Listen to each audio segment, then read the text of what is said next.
যারা নিজ দলের কর্মীদের হত্যা করে এখন জামায়াত কর্মীদেরও হত্যা করছে, তাদের হাতে দেশের মানুষ নিরাপদ নয় বলে মন্তব্য করেছেন জামায়াত আমির ডাক্তার শফিকুর রহমান। নির্বাচনে সন্ত্রাস চালালে সমুচিত জবাব দেওয়ার হুঁশিয়ারি দিয়ে জামায়াতের আমির বলেন, যতদিন 18 কোটি মানুষের মুক্তি না মিলবে ততদিন 24-এর তরুণরা জেগে থাকবে। শরীফুল ইসলামের ছবিতে মোহাম্মদ সোহাগ বিশ্বাসের প্রতিবেদন দেখুন। 28 জানুয়ারি বিএনপি ও জামায়াতের সংঘর্ষে নিহত জামায়াত নেতা রেজাউল করিমের কবর জিয়ারত করতে রোববার দুপুর 12টায় হেলিকপ্টারে শেরপুরের গোপালখাড়ি গ্রামে আসেন জামায়াতের আমির ডাক্তার শফিকুর রহমান। সেখানে নেতাকর্মীরা তাকে স্বাগত জানান। কবর জিয়ারত শেষে জামায়াতের আমির বলেন, যে রাজনীতির নামে মানুষ খুন হয় সে রাজনীতি ঘৃণার।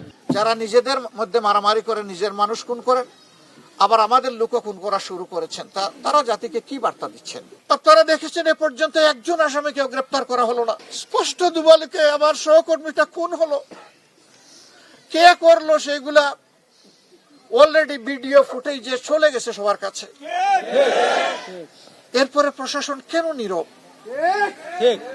ওসি উড্র করা হয়েছে, ইউএনএ উড্র করা হয়েছে, এটা কোনো সমাধান না।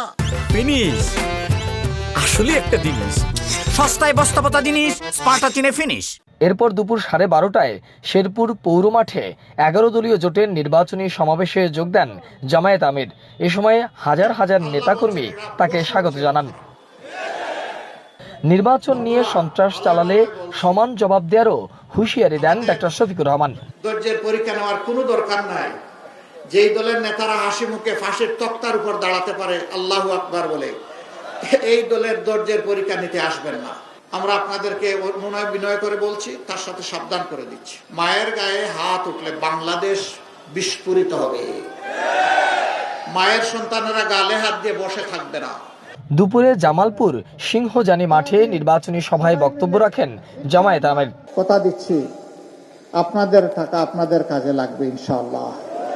এই টাকায় হাত দিব না, চুরি করব না, লুণ্ঠন করব না, ব্যাংক খালি করব না, শেয়ার মার্কেট লুণ্ঠন করব না, চাঁদা তুলব না, দুর্নীতি করতে দিব না।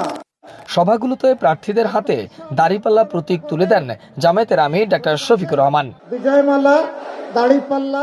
শেরপুরের পর জামালপুরের এই জনসভায় বক্তব্য রাখেন জামায়াতের আমির ডাক্তার শফিকুর রহমান। তার বক্তব্য শেষে এভাবেই নেতাকর্মীরা ছুটছেন আপন ঠিকানায়। তারা বলছেন, আগামীতে ন্যায় এবং ইনসাফের প্রতীক দাড়িপাল্লায় নির্বাচিত করবেন তারা। এমনকি ডাক্তার শফিকুর রহমানই হবেন আগামীর রাষ্ট্রনায়ক, এমনটাই বলছেন নেতাকর্মীরা। মোহাম্মদ সোহাগ বিশ্বাস, এটিএন নিউজ, জামালপুর।